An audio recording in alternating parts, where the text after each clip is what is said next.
She threw out my son's college acceptance letter and said her daughter needed the bedroom for her makeup collection. I found the envelope in the kitchen trash while looking for my phone charger that morning. It was a thick, cream-colored envelope with an embossed university seal, the kind they send when they want you to know the answer is yes before you even open it. The envelope was addressed to my son Caleb at our home address. It was from Stanford University.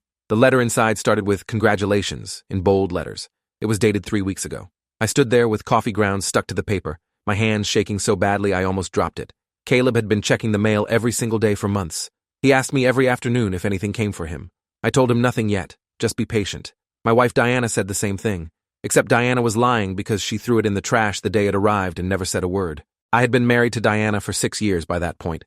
I met her when Caleb was 9 years old. His mother died when he was 7 from an aggressive form of breast cancer that took her in 8 months from diagnosis to funeral. I raised Caleb alone for 2 years before I even considered dating again. Diana seemed perfect in the beginning.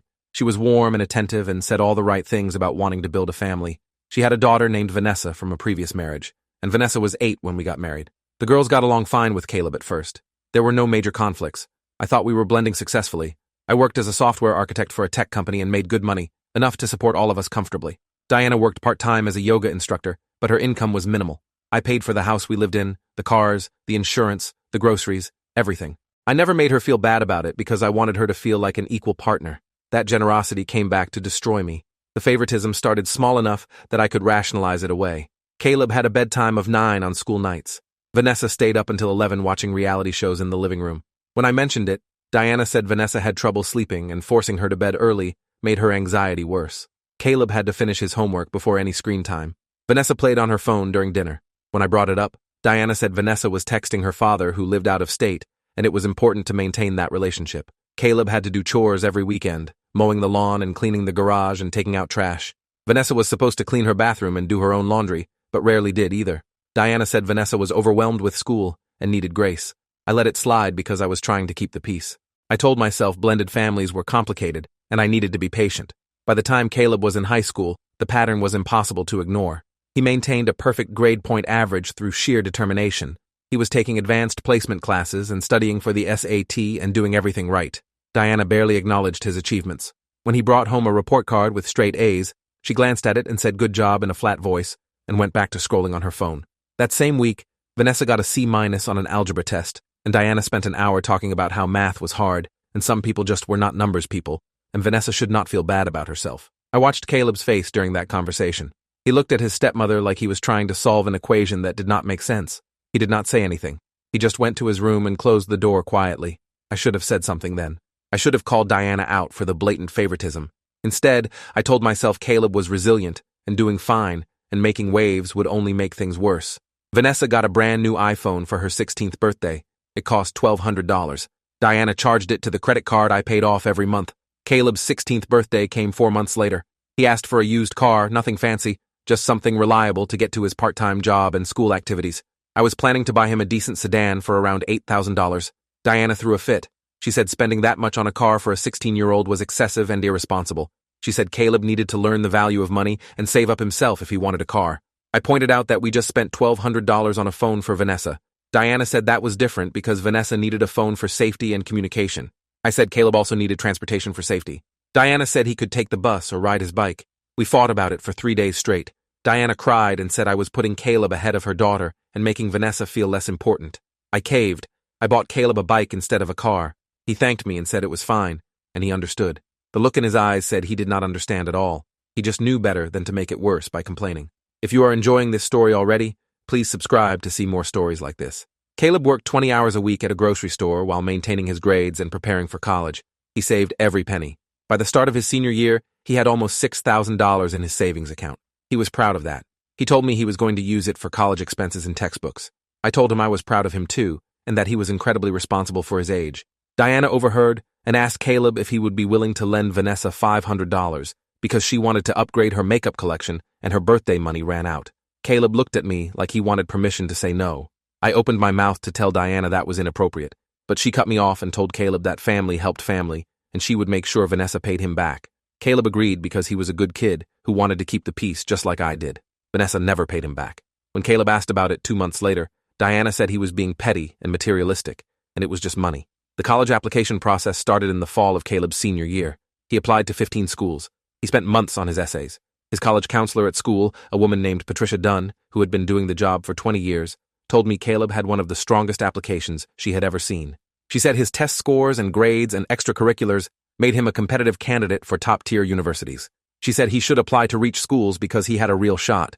Caleb applied to Stanford, MIT, Princeton, and a dozen other schools ranging from reach to safety. He paid all the application fees himself using money from his savings. Diana complained that he was wasting money applying to schools he would never get into. She said he should just go to the state university and save us all the stress and expense of moving him across the country. I told Diana that Caleb earned the right to apply wherever he wanted and I would support whatever school he chose. Vanessa was also a senior that year. She had a 2.8 grade point average and no extracurricular activities beyond occasionally showing up to art club. She had no interest in college. She told us she wanted to be a makeup artist and beauty influencer. Diana thought this was a brilliant plan.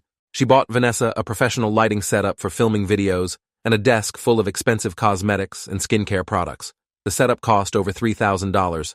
Diana charged it all to our credit card without asking me. When I saw the statement, I asked what the charges were for.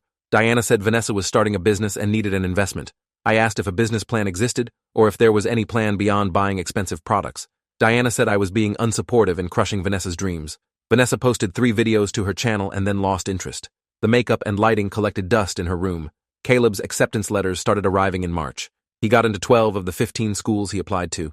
Every day he checked the mail looking for the big envelopes. He got accepted to UC Berkeley first, then Northwestern, then Duke. Each time he opened an acceptance letter, his face would light up like Christmas morning. He would show me, and I would tell him how proud I was and how hard he worked for this. Diana barely reacted. She would say congratulations in the same tone she used for everything else and go back to whatever she was doing. Vanessa got accepted to the local community college, the only school she applied to because Diana said it was close and affordable and made the most sense. Diana acted like Vanessa got into Harvard. She posted about it on social media and called her mother and her friends and made a big deal about her daughter's achievement. Caleb got into Duke, and Diana did not even share it with anyone. The double standard was so obvious it hurt to watch. Stanford was Caleb's dream school. He had wanted to go there since he was in middle school. He had a poster of the campus in his room. He wore a Stanford hoodie I bought him for his 15th birthday at least once a week. He talked about their computer science program and their research opportunities and their campus culture. He visited during a college tour the previous summer and came back even more determined. When he submitted his application in November, he told me it was the most important thing he had ever done. I told him regardless of what happened, I was proud of him for trying. He said he knew it was a long shot, but he had to take it. I said that was the right attitude. We waited for months. Caleb checked the mail every single day after school. He came home at 3:30, and the mailbox was the first place he went. Every time there was nothing for him, his shoulders would drop just a little. By April, he started saying maybe it was not meant to be. I told him decisions came at different times, and he needed to be patient. The morning I found that acceptance letter in the trash, I stood in the kitchen trying to make sense of what I was seeing. The envelope was dated 3 weeks earlier. That meant it arrived in early April, right around the time Caleb started losing hope.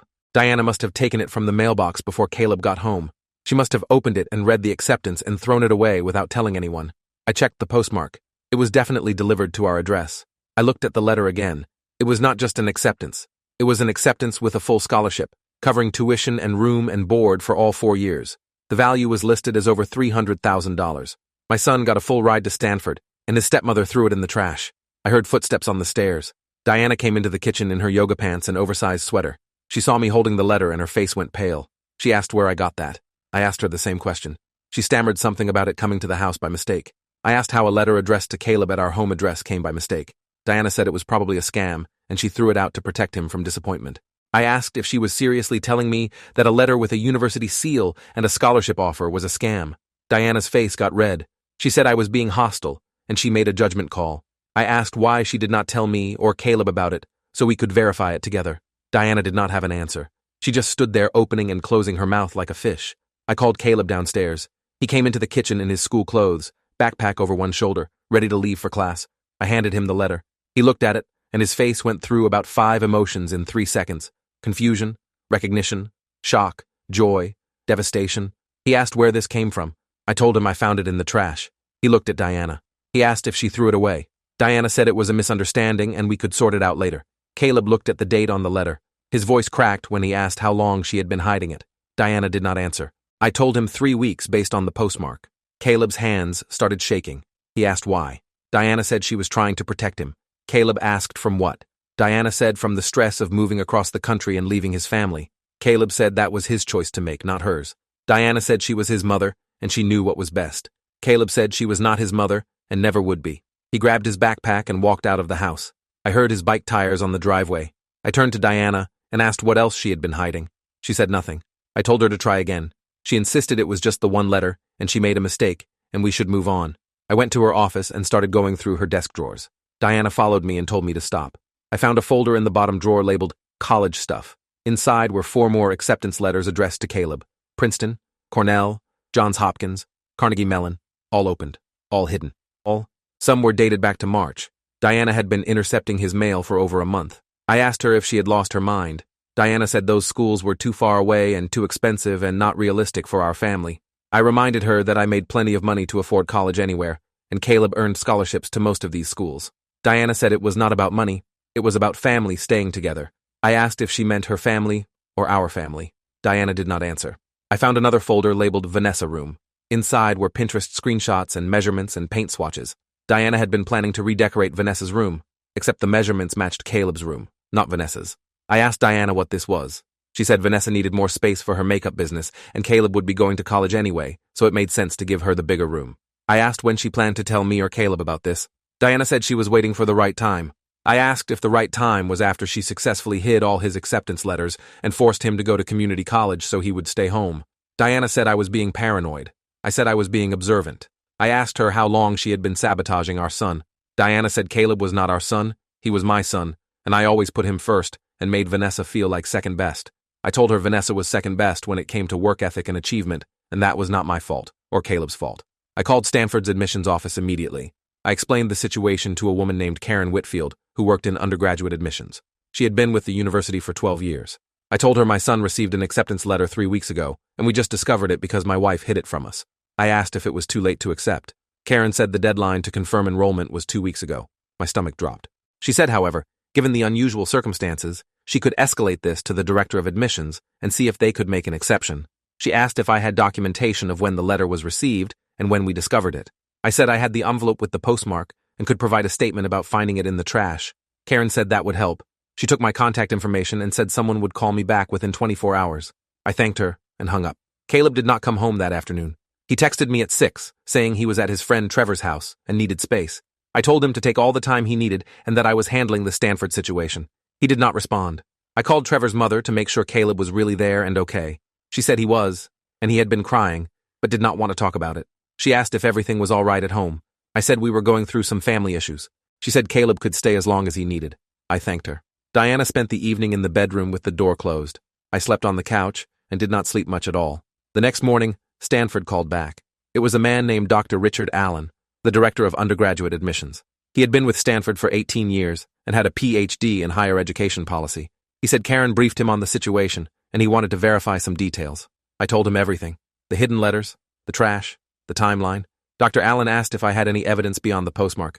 I said I could provide a sworn statement and my wife could confirm she intercepted the mail, though she probably would not admit it willingly. Dr. Allen said he believed me based on the consistency of my story and the fact that Caleb's application was extremely strong and there would be no reason for him not to respond to an acceptance with a full scholarship. He said he was going to extend the enrollment deadline for Caleb by 30 days and they would hold his scholarship pending his confirmation. I almost cried with relief. I thanked him repeatedly. He said he hoped Caleb would still choose Stanford and they looked forward to welcoming him. I called Caleb immediately and told him the news. He answered on the first ring and his voice was thick like he had been crying. I said Stanford was giving him 30 more days to decide and his scholarship was still good. Caleb asked if I was serious. I said completely serious. I heard him start crying for real. He said he thought he lost it. I told him he did not lose anything. It was stolen from him, but we got it back. Caleb said he wanted to come home. I said I would come pick him up. When we got home, Diana was in the living room. Caleb walked right past her without saying a word and went to his room. Diana asked if we could talk. I told her there was nothing to talk about. She said she made a mistake and she was sorry. I asked if she was sorry for hiding the letters or sorry she got caught. Diana said both. I told her sorry was not enough. I said she sabotaged our son's future because she wanted to keep him close and use his bedroom for her daughter's makeup hoarding. Diana said that was not fair. I asked what part was not fair. She did not answer. I told her I wanted a divorce. Diana looked shocked, like she did not see it coming. She asked if I was serious. I said completely serious. I told her to find somewhere else to stay because I wanted her out of the house by the end of the week. Diana said the house was her home too. I reminded her the house was in my name only because I bought it before we got married. I said she had no legal claim to it. Diana started crying and saying I was abandoning her. I said she abandoned any right to my support when she threw my son's future in the trash. I called my brother, who was an attorney specializing in family law. His name was Leonard, and he had been practicing for 22 years. I explained everything. Leonard said I had solid grounds for divorce based on the evidence of sabotage and emotional harm to Caleb. He said document everything, keep the letters Diana hid, get Caleb's statement in writing, and he would start drafting paperwork. I asked about timeline. Leonard said we could file within a week and have her served shortly after. He asked if I wanted to pursue full custody of Caleb. I said Caleb was 17 and could choose where he wanted to live. Leonard said correct, but having it formalized would help. I agreed. If this story keeps your interest, please subscribe to get more stories like this. Diana refused to leave the house. She said she had rights as my wife and I could not just kick her out. I told her I could and would. I called a locksmith and had the locks changed while Diana was out getting her nails done. When she came back, her key did not work. She pounded on the door, screaming about illegal eviction. I opened the door and handed her a suitcase I had packed with her clothes and essentials. I told her the rest of her things would be available for pickup once we worked out a schedule with lawyers. Diana said I could not do this. I said I already did. She called the police. 2 officers showed up. A veteran named Officer James Norton, who had been on the force for 19 years, and his partner Officer Lisa Chen. I explained the situation calmly. I showed them the deed to the house in my name. I showed them the hidden acceptance letters. I explained that Diana had been sabotaging my minor son, and I wanted her removed from the home for his safety and well-being. Officer Norton asked Diana if she had been hiding college letters. Diana said it was a misunderstanding. Officer Norton asked if she threw away a Stanford acceptance letter. Diana said she made a mistake. Officer Norton told her that regardless of her intentions, the house was legally mine, and I had the right to ask her to leave. He told her to gather what she needed and find somewhere else to stay while we sorted out the divorce. Diana screamed that this was unfair and I was a monster. Officer Norton told her to calm down or he would cite her for disturbing the peace. Diana left. Vanessa called me that night from Diana's phone. She said I was ruining her life and destroying her family. She said her mother made one mistake and I was overreacting. I asked if she knew about the hidden letters. Vanessa said no. I asked if she knew her mother planned to take Caleb's room for her makeup collection. Vanessa got quiet. I asked again. She said her mom mentioned it once, but she did not think it was serious. I told her it was very serious, and the room measurements in Diana's folder proved it. Vanessa said she never asked for that. I told her I believed her, but her mother's behavior was indefensible, and I needed to protect Caleb. Vanessa started crying and said she did not want her parents to divorce again. I felt bad for her. She was a kid caught in the middle of her mother's terrible choices. I told her I was sorry she was hurting, but this was not negotiable. Vanessa hung up. Caleb's school counselor called me 2 days later. Her name was Dr. Monica Hill, and she had a PhD in adolescent psychology and 15 years of experience in school counseling. She said Caleb came to her office and told her everything. She said she wanted to check on his well-being and offer support. I thanked her and said I appreciated it. Dr. Hill said Caleb was showing signs of depression and anxiety, which made sense given what he had been through. She recommended therapy. I said I would set that up immediately. Dr. Hill gave me the name of a therapist who worked with teens dealing with family trauma. Her name was Dr. Rebecca Singh, and she had been in practice for 12 years. I called and made an appointment for Caleb that same week. Caleb started seeing Dr. Singh twice a week. After the 3rd session, Dr. Singh called me with Caleb's permission to discuss his treatment. She said Caleb had been experiencing symptoms of complex trauma from years of living in a home where he was treated as less than by his stepmother. She said the hidden acceptance letters were the breaking point, but not the root cause. She said Caleb internalized the message that he was not worthy of investment or celebration or basic fairness. Dr. Singh said the good news was Caleb was resilient and insightful and motivated to heal. She said having a supportive parent who validated his reality made a huge difference. She recommended family therapy for Caleb and me together to strengthen our bond and process everything. I agreed immediately. Diana's lawyer contacted Leonard a week after I filed for divorce. Her attorney's name was Frank Wilson, and he had been practicing for 8 years. Frank sent a letter demanding spousal support and a portion of my retirement accounts and half the value of the house. Leonard laughed when he read it. He said Diana had no legal claim to the house I owned before the marriage. He said spousal support was possible, but unlikely given her part-time employment was a choice, and she had earning capacity. He said retirement accounts accrued during marriage were community property, but we could argue her sabotage of Caleb warranted a deviation from standard division. Leonard asked if I wanted to fight or settle quickly. I said fight. I wanted Diana to walk away with as little as possible. Leonard said he could work with that. We went to mediation first. The mediator was a retired judge named Diane Foster, who had 30 years on the bench before retiring to do private mediation. She heard both sides. Diana's attorney argued she deserved compensation for 6 years of marriage and contributions to the household. Leonard argued Diana's contributions were minimal given her limited income and her deliberate harm to my minor child outweighed any claim to my assets. Diane Foster asked Diana directly if she hid acceptance letters from Caleb. Diana admitted she did, but said it was for his own good. Diane Foster asked how denying a child a full scholarship to Stanford was for his own good. Diana said something about family bonds and not wanting him to leave. Diane Foster said that was not a legal justification for sabotage. She said based on the evidence, Diana would be lucky to walk away with anything at all. She recommended Diana accept a minimal settlement and move on. Diana refused. We went to court. The divorce trial lasted 3 days. Leonard presented the hidden acceptance letters as exhibits. He presented the folder with the room redesign plans as evidence of Diana's intention to erase Caleb from the home. He called Dr. Singh to testify about Caleb's trauma. He called Patricia Dunn from the high school to testify about Caleb's achievements and how devastating it was for him to nearly miss his deadlines because of Diana's interference. He called Dr. Richard Allen from Stanford, who testified via video about extending Caleb's deadline due to the exceptional circumstances. Leonard called me to testify about years of favoritism and double standards and financial inequity. I described every instance I could remember, the different bedtimes, the different consequences, the $1,200 phone for Vanessa versus the bike for Caleb, the makeup business investment versus refusing to buy Caleb a car, the celebration of Vanessa's community college acceptance versus silence about Caleb's Duke acceptance. By the time I finished, the judge looked disgusted. Diana's attorney tried to paint her as a devoted mother protecting her daughter and making difficult choices in a blended family. He tried to suggest I was holding a grudge over normal parenting disagreements. Leonard destroyed that narrative on cross-examination. He asked Diana to name one time she celebrated Caleb's achievements. She could not. He asked her to explain why she hid 5 acceptance letters instead of just talking to Caleb about her concerns. She stammered something about not wanting to pressure him. Leonard asked if she thought throwing away a full scholarship was less pressure than a conversation. Diana did not have an answer. Leonard asked her to explain the room measurements and design plans for Caleb's bedroom. Diana said Vanessa needed space. Leonard asked if she planned to tell Caleb before or after taking his room. Diana said she was going to discuss it with everyone. Leonard asked when. Diana said when the time was right. Leonard asked if the right time was after Caleb missed all his enrollment deadlines and had no choice but community college. Diana started crying. The judge called a recess. The judge's ruling came 2 weeks later. She granted me full custody of Caleb. She ordered Diana to pay her own attorney fees. She denied spousal support based on Diana's sabotage of Caleb constituting extreme misconduct that outweighed any claim to my income. She split the retirement account 60-40 in my favor as a penalty for Diana's behavior. Diana walked away with about $40,000 and no house and no custody and no ongoing financial support. The judge said in her written opinion that Diana's conduct represented a betrayal of parental duty and that no amount of misguided protective instinct justified sabotaging a child's future. The opinion became part of the public record. Diana's friends and family found out. Her yoga studio found out. She lost clients. She moved 2 hours away to escape the judgment. Caleb accepted Stanford's offer with 2 weeks to spare. We flew out to California together to find him housing and get oriented. We walked around campus, and he kept stopping to take pictures and send them to Trevor and his other friends.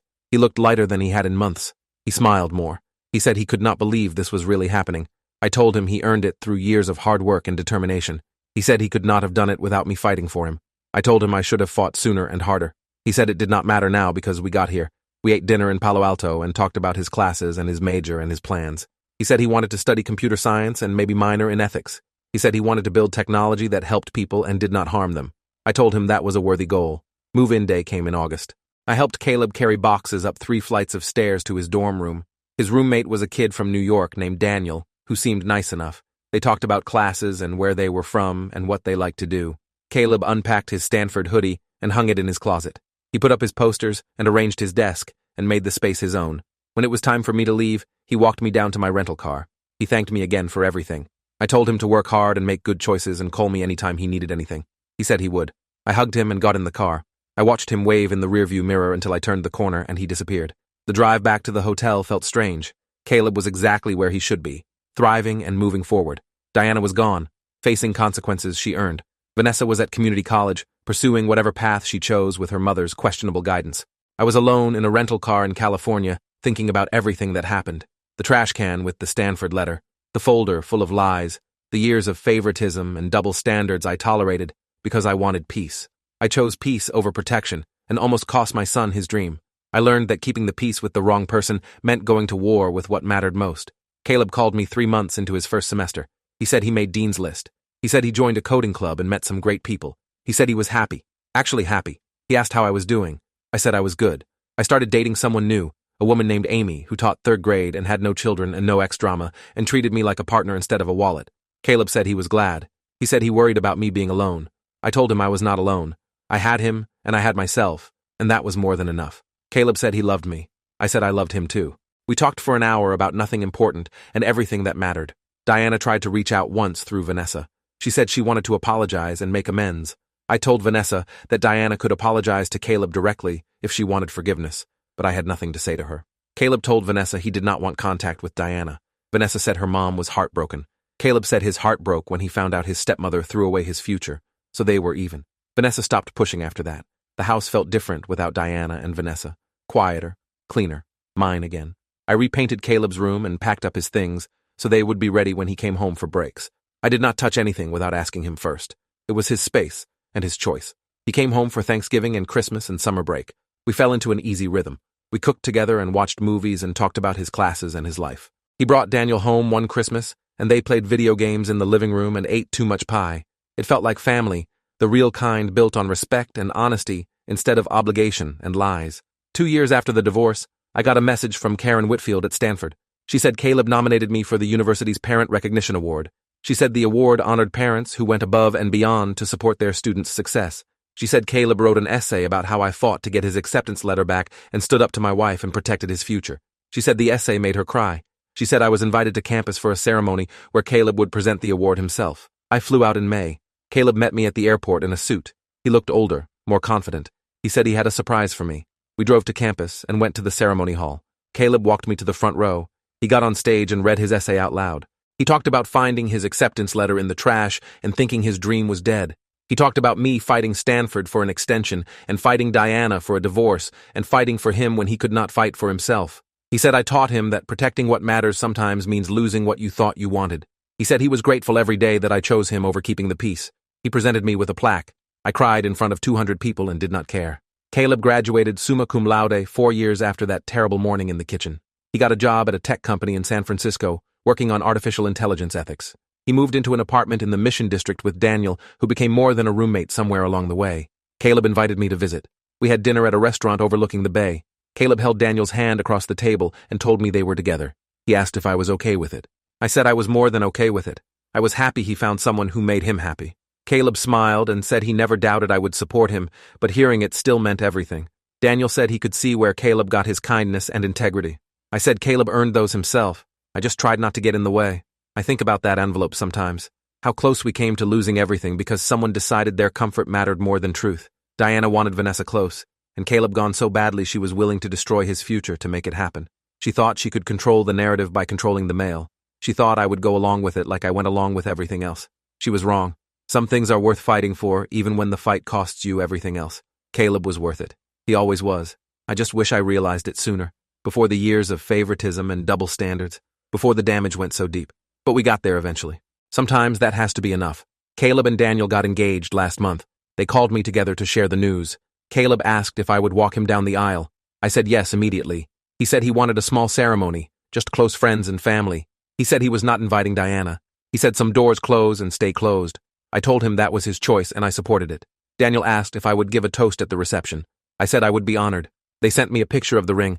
It was simple and elegant and perfect. I saved the photo on my phone and look at it sometimes when I need to remember that good things do happen to people who work hard and fight for themselves and refuse to let others write their story. The wedding is in 6 months.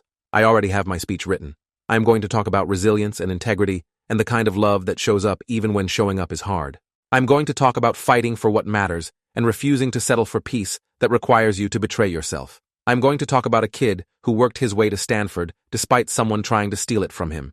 I'm going to talk about my son who taught me more about courage than I ever taught him. Then I am going to raise a glass to Caleb and Daniel and the life they are building together. A life Diana tried to prevent, but could not, because some futures are too bright to hide in the trash. Thanks for watching till the end. Make sure to subscribe and like to not miss the next story.